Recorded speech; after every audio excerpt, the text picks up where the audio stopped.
Hey, hello guys. So in this video, we're introducing about the rotary drum spinners. So because nowadays, why fertilizer plant owners would like to use a rotary spinner? It's because first of all, it is a 40 enclosed, and then second of all, it has a longer service lifetime.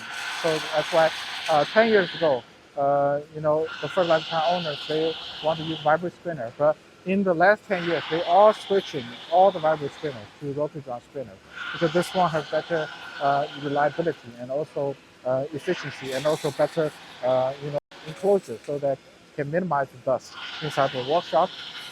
And then in terms of structure, you can see this is the shell. In our video, we have showed you the ones we're using PP plate. This one is a complete carbon steel one. And then you can see inside the structure, we can see the screen mesh.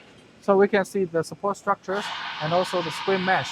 The screen mesh is 4 millimeters times 4 millimeters, and then on the discharging end, it's 1 millimeter times 1 millimeters. And then in terms of drive system, this is the bearing housing. This is the gear. The gear will be connected to the coupling and to the gearbox and then to the motor. So these here we have 3 sets of already finished rotary drum spinner. And then now let's take you to see one that is the transmission to install the rotary drum spinner. Thank you guys.